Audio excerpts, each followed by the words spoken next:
Okay, we're back with the Raspberry Pi Lynx version 2 project, and I've got everything mounted up pretty much. I have a few things more that I want to mount up, but this is a really good, almost finished point. In fact, we could stop here and be pretty much happy with the way this is, but I still need to mount some USB ports.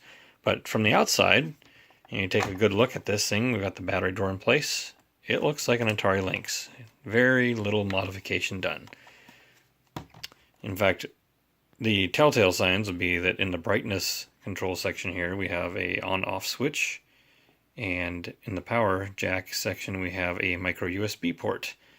We have all the original audio controls saved here, so that works perfectly. And in the very back, instead of a cartridge slot, we have a relocated SD card slot, so we can pop out the micro SD card just like that, and then put it back in if we want. And if you kind of peer down into here, you can see in the cartridge slot, I've got some epoxy putty here that acting as a leg for the Pi and to hold it in place, and then some empty space. I could fill this in, but again, I kind of want to leave it open just to have some airflow in here in case the heat builds up, has somewhere to go. We even have the original belt straps intact here. So if you crack open the battery door here, that reveals all the inner workings, and right here we have our Pi's original power connector, a HDMI, and the original composite video and audio out. I never had to desolder any of the original ports. They're all still inside there, so it makes it pretty easy. You can see I have a lot of empty space in here, so what I'm planning on doing, like I said, is building a bracket to go across the top here of some kind, and have some USB ports terminate right out here. So let's go ahead and kick this thing on. So we turn it on. Like I said, we reversed our polarity on our power LED, and that works. We just wired the power LED straight up to the Raspberry Pi pin number, I think it's pin 4. It's a 5-volt line, and I just used a 1K ohm resistor in series. So that way when the Pi is on, the light's on.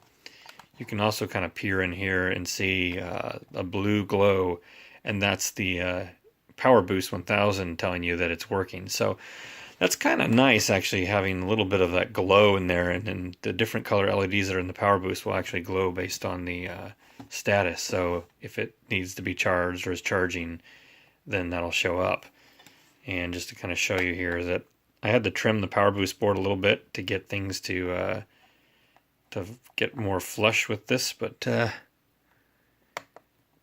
this thing goes in with a pretty good click and comes back out. So that way we can just charge it whenever we need to, and you can actually see if I cracked it open, the charging indicator's on. So we have a little bit of multifunction there. Alright, so it is booted up. Let me get that USB cord out of the way. And we can select any kind of game we want to play now.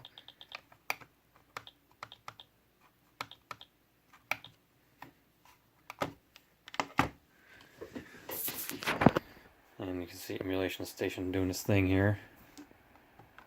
Basket Brawl. And you can hear our audio amps doing its thing. That's the original audio amp with the Raspberry Pi USB sound card hooked up. So pretty cool. It works like it should. We can hold our start and select buttons down at the same time here and kick back out to the menu. And hit B to get out of that. Hit our start button there and say to go ahead, quit, and shut down system, and do a nice soft shutdown on the system here. I'm also going to have the off button hooked up to go ahead and do the same thing. So when you hold down off for a few seconds, it'll do a soft shutdown. So at this point, the Pi, you can tell it's still powered on because the power indicator's on. So you have a blank screen and you have a power indicator. Now you know it's safe to shut it off. Just go ahead and flip the power off, and away you go. So that's kind of a demo of the whole system, and I'm pretty happy with it so far. It's looking great.